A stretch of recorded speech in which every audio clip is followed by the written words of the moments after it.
Mesdames, Messieurs, bonjour. Bienvenue à Cultiver son savoir. Nous accueillons aujourd'hui Mesdames Marie-Michel Laure et Marie-Josée Drolet, toutes deux professeurs au département d'ergothérapie de l'Université du Québec à Trois-Rivières. Notre sujet, ensemble pour reconnaître, comprendre et agir contre la maltraitance organisationnelle envers les aînés. Je vous les présente à l'instant.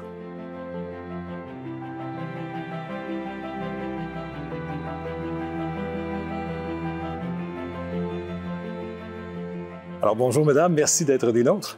Bonjour. C'est vraiment un plaisir de vous accueillir. On a un beau sujet à traiter, mais un sujet qui est peut-être un peu lourd. On va y aller avec toute la bienveillance qu'on vous connaît aussi à ce niveau-là. Alors, j'aimerais premièrement vous présenter à nos auditeurs. Tout d'abord, Madame Marie-Michel Laure. Oui. Ainsi que Madame Marie-Josée Drolet. Oui, dans un premier temps, je vais vous demander vraiment, au niveau de pas tant votre expérience, mais au niveau académique, quelle est votre formation? On peut y aller avec vous. Oui, parfait. Donc, moi, en fait, je suis ergothérapeute, professeure au département d'ergothérapie de l'Université du Québec à Trois-Rivières et spécialisée davantage dans les enjeux qui touchent la gérontologie, c'est-à-dire les enjeux qui sont reliés aux personnes âgées, mais aussi les aspects sociaux du vieillissement, donc tout ce qui peut arriver là, au niveau aussi de la société quand on vieillit, nous comme personnes âgées en relation avec la communauté. Donc, c'est vraiment davantage mon expertise. Excellent. Madame Drolet? Oui, alors, pour ma part, je suis ergothérapeute comme ma collègue Marie-Michel, professeure aussi à l'Université du Québec à Trois-Rivières. Mais j'ai fait des études supérieures en philosophie spécialisée en éthique. Donc, je suis éthicienne. Donc, c'est mon domaine d'expertise. Oui, ce qui est d'autant plus valable avec ce que vous avez créé comme guide. On aura l'occasion d'en parler un peu plus, justement, de votre guide de plus à propos. Si on tentait de définir en premier lieu ce qu'est la maltraitance organisationnelle. Oui. C'est quand même un gros concept à attaquer, mais je vais essayer de le mettre parce que le le plus concept simple. de maltraitance, on le perçoit, on sait, mais organisationnel. Oui, il y a vraiment une différence, là, je dirais, avec ce qu'on connaît plus généralement de la maltraitance en soi. C'est qu'en fait, la maltraitance organisationnelle, c'est vraiment quand les procédures des organisations entraînent de la maltraitance. Donc, c'est vraiment différent de la maltraitance individuelle, par exemple, qu'on entend plus souvent parler, où la maltraitance individuelle est vraiment lorsque quelqu'un maltraite quelqu'un d'autre. Oui, volontairement ou... Volontairement ou selon un... Bon, on entend plein de types de maltraitance aussi, la maltraitance financière, bon, etc. La maltraitance organisationnelle, c'est vraiment, par exemple, un milieu qui, par ses procédures, son organisation du travail, va entraîner de la maltraitance chez les gens qui sont dans cette organisation-là. Je peux donner peut-être un exemple concret qui va nous aider à voir, puis qu'on a entendu malheureusement quand même parler dans les dernières années dans les médias. Par exemple, pensons aux personnes âgées, parce que c'est vraiment la population qui est d'intérêt là, dans nos discussions aujourd'hui. Pensons par exemple à une personne âgée qui est hébergée, mais elle peut vivre la maltraitance organisationnelle si, par exemple, elle va subir un soin qui n'est pas fait de manière la plus humaine possible. Pensons par exemple à une organisation qui va dire à ses travailleurs, bien, vous avez peu de temps pour faire votre intervention, donc vous devez donner le bain très rapidement. Oui. Passer à un autre. On n'a pas de temps à passer à parler à la personne. Oui. Ils vont finir par agir plus brusquement parce qu'ils n'ont pas de temps. Il faut qu'ils le fassent rapidement. Et donc, c'est sûr que on pense par exemple à d'autres types d'exemples comme une organisation qui, par manque de ressources financières, par exemple, va favoriser l'achat, par exemple, de couches pour aînés qui sont ultra absorbantes pour pas les changer souvent parce qu'ils n'ont pas l'argent pour acheter beaucoup de couches ou les changer régulièrement parce qu'ils n'ont pas de temps. Donc ça, c'est des types d'exemples qu'on a entendus dans les médias, c'est juste ça, mais c'est vraiment de la maltraitance organisationnelle. C'est pas nécessairement le préposé qui veut mettre la couche la plus absorbante pour sauver du temps, c'est parce qu'il se fait dire par son gestionnaire, par l'organisation de le faire de cette façon-là. Okay. Puis il se le fait dire, mais il y a en même temps aussi tout le contexte du manque de personnel qui vient comme jouer dans tout ça également. Donc, on peut parler d'une maltraitance qui n'est pas volontaire, tu sais, en quelque part, mais qui fait en sorte, qui fait quand même, qui cause des problèmes aussi aux personnes âgées. Exactement. Oui, c'est davantage le contexte, effectivement.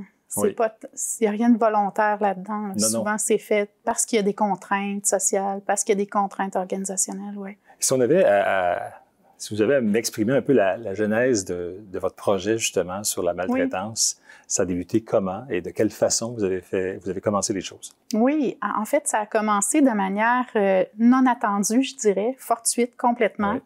En 2015, J'étais jeune chercheur à l'époque à l'université, puis je voulais documenter les enjeux éthiques de la pratique de l'ergothérapie, oui. donc notre profession. Et puis, lors des ergothérapeutes a envoyé l'invitation, il y a 200 ergothérapeutes du Québec qui ont voulu participer à l'étude. J'en visais 30.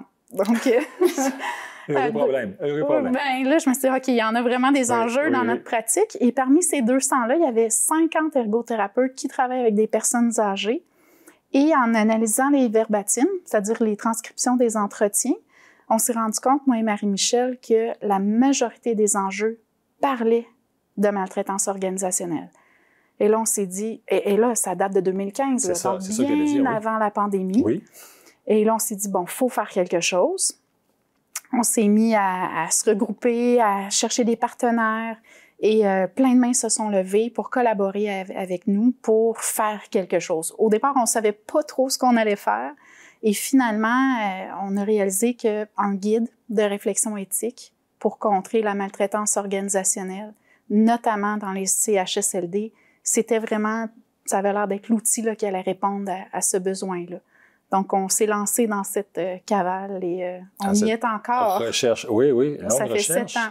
C'est ça, puis ça a débuté donc, c'est ça, en 2015, comme on le disait, mais par la suite est survenue la COVID.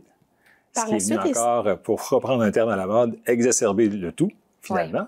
Oui, et ça a mis en lumière vraiment, je pense qu'il y a eu une prise de conscience collective de cette forme de maltraitance-là pendant la COVID. Et paradoxalement, nous, ça nous a aidés. On a été capable de regrouper encore plus de personnes, encore plus de partenaires. Il y avait une plus grande écoute, probablement. Oui, et dont le secrétariat des aînés, notamment. Donc, donc c'est bien parce qu'il y a eu des gens, des décideurs qui ont aussi mis la main à la pâte. Parce que c'est ça, vous avez plusieurs organismes qui vous soutiennent dans vos recherches, notamment, on vient d'en nommer un, mais il y a d'autres organismes également. Quels sont-ils? Oui, le premier organisme, puis d'ailleurs, c'est Marie-Michel qui avait approché cet organisme-là au départ, c'est la FADOC, Région Mauricie. Ensuite, il y a eu la FADOC nationale. Il y a aussi eu des chercheurs de 3 universités différentes, l'Université de Sherbrooke, l'Université Laval et nous, UQTR. Il y a eu la chaire aussi de recherche sur la maltraitance envers les personnes âgées de l'Université de Sherbrooke qui collabore au projet. 3 ordres professionnels aussi, l'Ordre des ergothérapeutes du Québec, l'Ordre des infirmières et infirmiers du Québec, l'Ordre des travailleurs sociaux et thérapeutes conjugaux, le Conseil de protection des malades. Et là, je suis certaine que j'en oublie, mais on voit là, que le CIUS-MCQ, oui, un CIUS aussi, Centre-Sud de Montréal.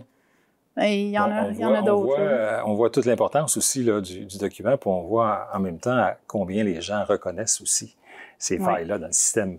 Oui. Le gouvernement est au courant de vos recherches? Par le secrétariat des malades, le secrétariat des aînés, excusez-moi. Oui. OK.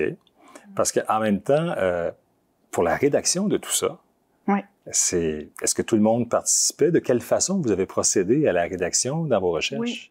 Dans la dernière année, en fait, c'est qu'on a mis sur pied ce qu'on a appelé un comité de co-développement. OK. Donc, c'était 13 personnes qui se réunissaient aux 4 à 6 semaines par Zoom, 2 heures à chaque fois. Il y avait des aînés, des proches aidants, des représentants de différentes professions, travailleurs sociaux, infirmières, ergothérapeutes, gériatres, une personne du secrétariat des aînés, une personne de la chaire. Donc, on était 13 à réfléchir ensemble à comment on devrait faire ce guide-là, qu'est-ce qu'il devrait avoir dans ce guide-là, comment on peut outiller toutes les personnes concernées par la maltraitance organisationnelle à contrer cette problématique sociale-là. Donc, pendant 1 année, on s'est réunis. Et aux 3 mois, on avait ce qu'on appelait un comité aviseur. Ça, c'était comme notre comité des grands sages. Oui. Donc, les membres d'ordre professionnel, des gens du CIUS, différentes personnes là, plus en position d'autorité, je dirais. À qui vous présentiez vos écrits jusqu'à ce moment-là? Puis là, qui nous donnaient la rétroaction pour voir, est-ce qu'on oublie quelque chose? Est-ce qu'il y a des éléments qui font en sorte que les gens au pouvoir, par exemple, pourraient décider que non, on ne va pas faire ce qu'il y a dans le guide pour toutes sortes de raisons. Okay. Donc, l'idée, c'était d'avoir les grands sages qui nous font des recommandations pour que, concrètement, demain matin, le guide puisse être utile. Donc, et ça, on a fait ça pendant 1 année.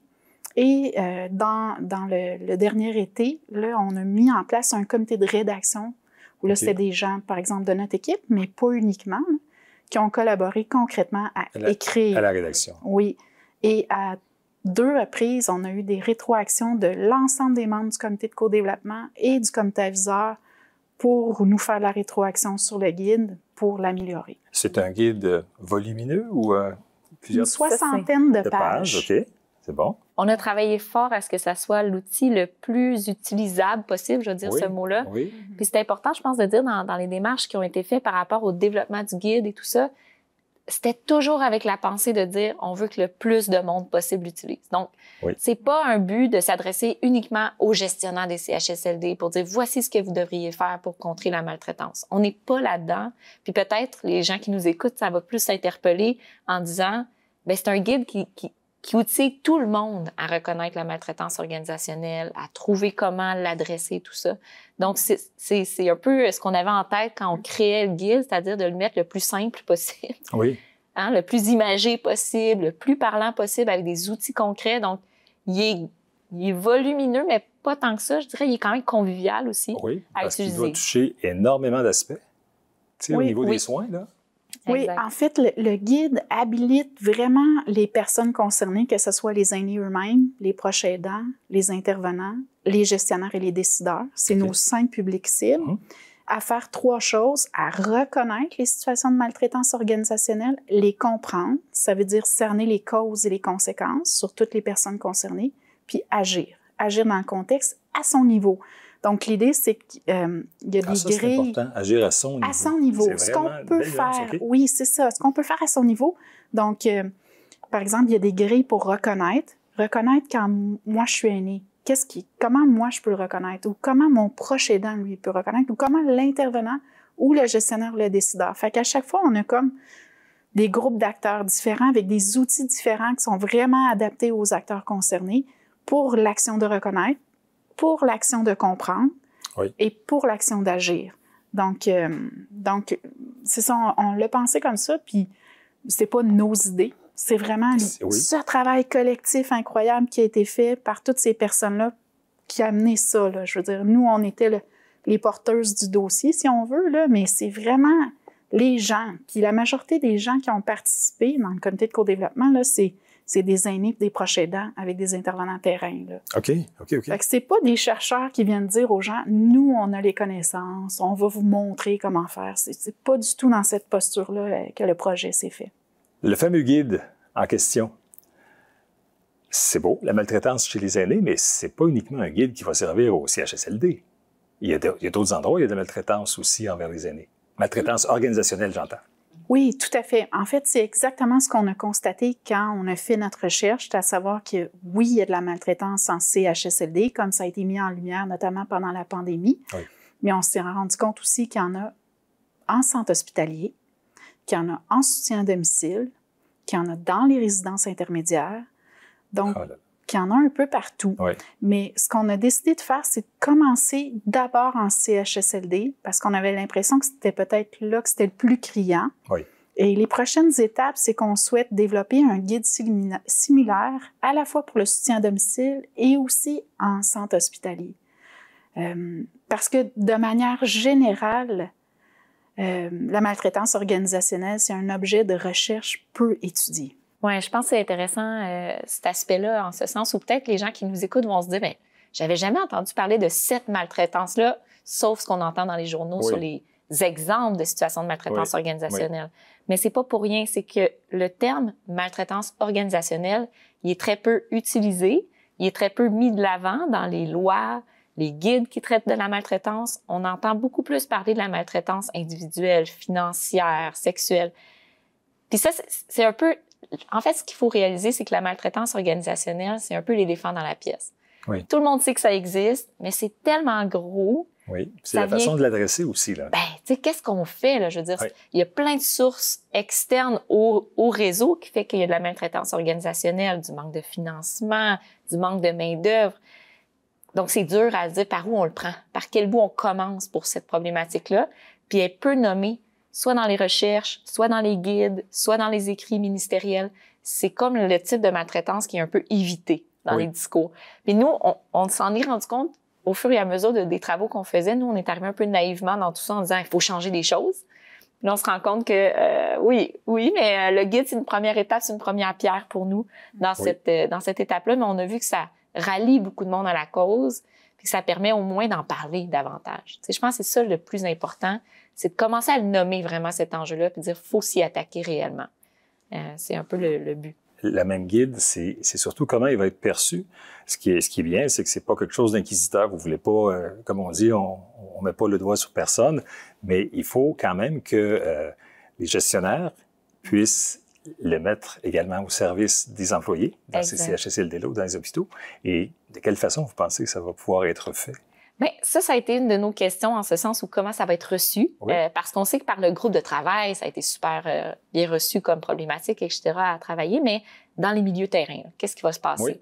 Donc, on est à l'étape justement actuellement de tester le guide dans un CHSLD. Donc, on est arrivé avec une équipe, on leur a présenté le guide, ils vont le tester pour nous dire est-ce que ça descend bien dans les équipes? Est-ce que les gestionnaires sont à l'aise de l'utiliser?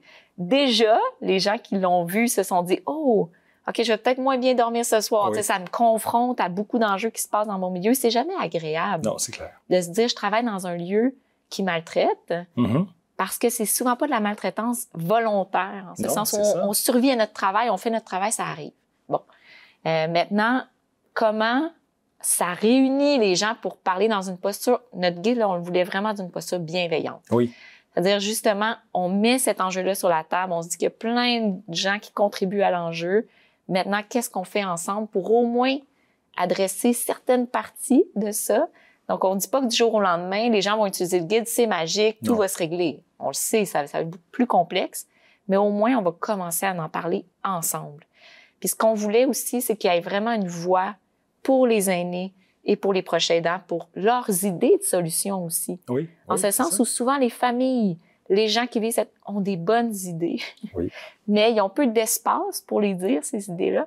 Donc, on pense que ce guide-là va être un prétexte à leur donner une voix réelle pour parler de la problématique et pas juste dire « je vis de la maltraitance », mais maintenant, voici mes idées aussi pour ce qui pourrait être fait. Donc, c'est les premières étapes là, qu'on prend pour le faire. Si je peux rebondir aussi, à la fois dans le comité de co-développement et dans le comité aviseur, il y avait des gestionnaires.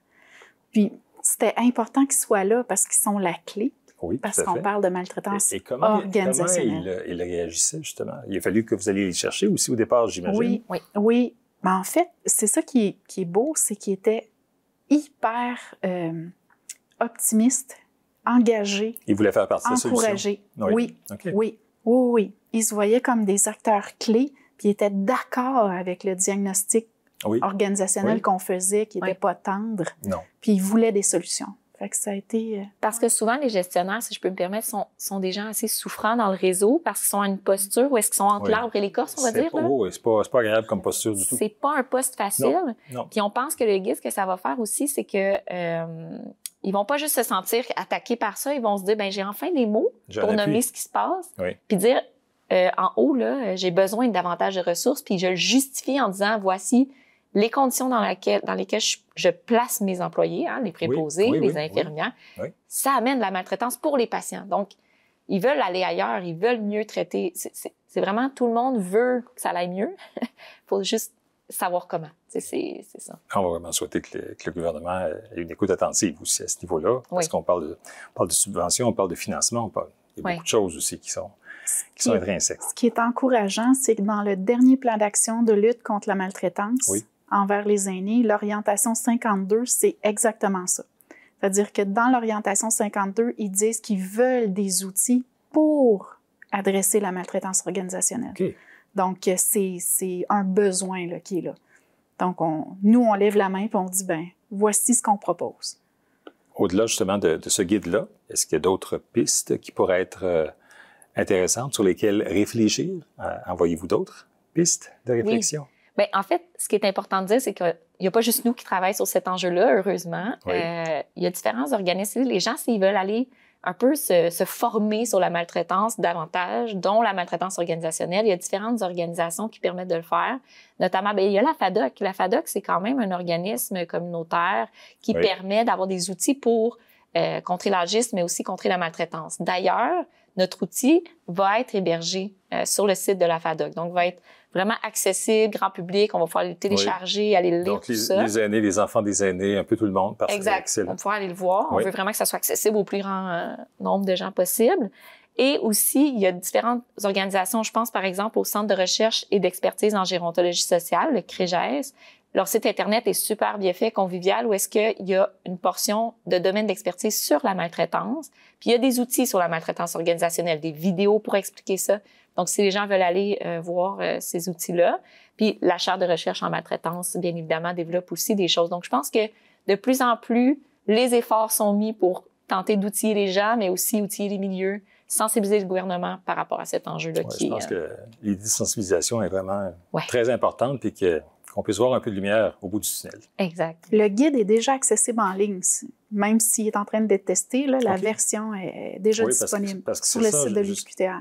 Comme on en parlait un peu, c'est que là, il est testé présentement dans un CHSLD. Oui. Et quelle est la réceptivité globale de ce... Comment le tout... Est-ce que vous êtes allé le présenter aux gens? Oui. Oui? OK. Oui, tout à fait. Pas uniquement aux gens de la direction, aux gestionnaires, mais au personnel aussi? Quand faire se peut, on s'entend que c'est sur différents chiffres. Oui. Exact. Bien, on est dans les premières étapes, mais effectivement, la réceptivité est très bonne pour l'instant. On verra par la suite, mais comme on dit, il est déjà disponible le guide. Les gens peuvent quand même l'utiliser, tout ça, puis nous donner la rétroaction. Si jamais c'est fait, nous, on accueille toute rétroaction possible et toute utilisation possible. C'est ce qu'on veut. Ah, c'est vraiment bien. Vraiment bien. Le fameux guide dont on parle depuis le début, là, cet instrument indispensable, je le considère comme ça. C'est un guide qui est éthique. J'aimerais que vous puissiez verbaliser davantage l'option éthique du guide. Oui. Donc, le guide vise vraiment à ce que toute personne qui l'utilise développe des compétences éthiques, notamment sa sensibilité éthique, donc sa capacité à percevoir qu'il y a une situation de maltraitance organisationnelle. Ensuite, à réfléchir de manière éthique, à réfléchir sur des valeurs comme la bientraitance, le respect, la sollicitude. Comment ça doit se manifester, ça, concrètement? Donc, il y a une dimension éthique qui traverse tout le guide et jamais dans une posture d'attaque ou de déni. Donc, toujours bien traitant. Donc, l'équipe aussi fonde leur réflexion sur des valeurs comme la bienveillance l'un à l'égard de tous. Puis ce qui est important, c'est que tous vos collaborateurs ont justement adhéré à cette éthique-là. Et c'est ça qui est beau aussi dans ce guide-là. Oui. Maintenant qu'on a discuté de ce guide-là, de ce guide important, j'aimerais savoir quels sont les messages clés que vous aimeriez transmettre à nos auditeurs. Qu'est-ce que vous voulez qu'ils retiennent? Bien, en fait, peut-être la première chose, c'est ne soyez pas trop intimidés par le concept de maltraitance organisationnelle. La première fois qu'on l'entend, on se dit, c'est gros, ça a l'air immense comme problème. Pourquoi moi, je m'y intéresserais? D'abord parce que vous avez probablement un proche qui va peut-être vivre une situation de maltraitance organisationnelle, peut-être même malheureusement vous-même en transitant un jour dans le système de soins. Exact. Donc, ce que j'aurais tendance à dire, c'est n'hésitez pas à aller vous renseigner sur ce concept-là. Qu'est-ce que c'est la maltraitance organisationnelle? Comment je la reconnais? N'hésitez pas aussi peut-être à nommer quand vous voyez de la maltraitance organisationnelle. Des fois, on se sent mal. Mon parent est hébergé. Si je nomme des choses, est-ce qu'il va être encore moins bien traité? Est-ce que je suis en train de mettre des gens à dos?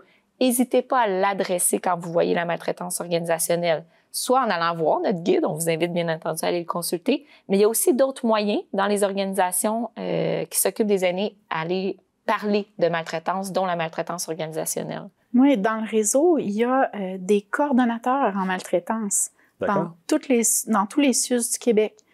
Donc, c'est des alliés. C'est clair, là, pour adresser ces situations-là. C'est des gens qui sont à l'écoute, qui vont transmettre le message, qui vont voir est-ce que le message suive son cours aussi. Là. Exact. Puis aussi, les commissaires aux plaintes.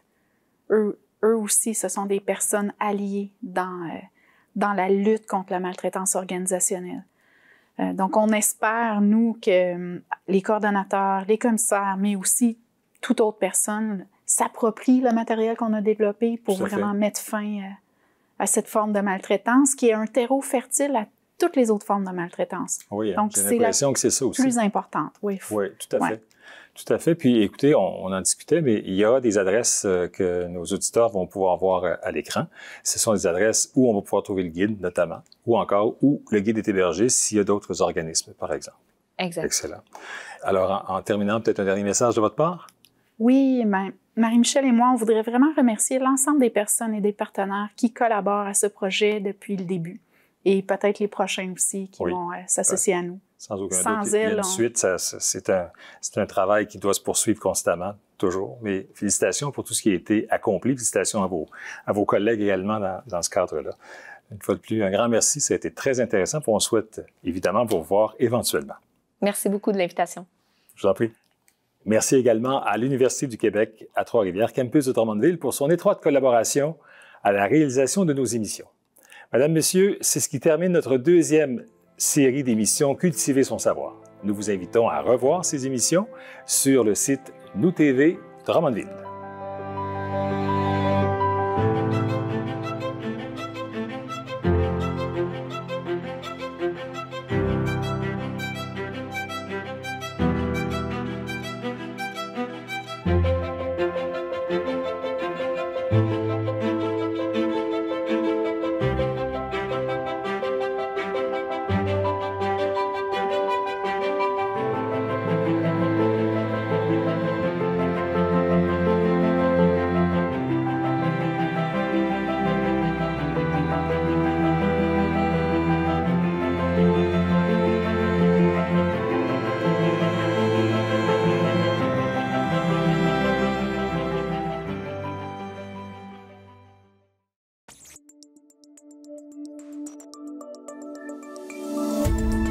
Cette émission d'Accès est appuyée par Cogeco et est rendue possible grâce à la collaboration de la communauté avec Nous TV.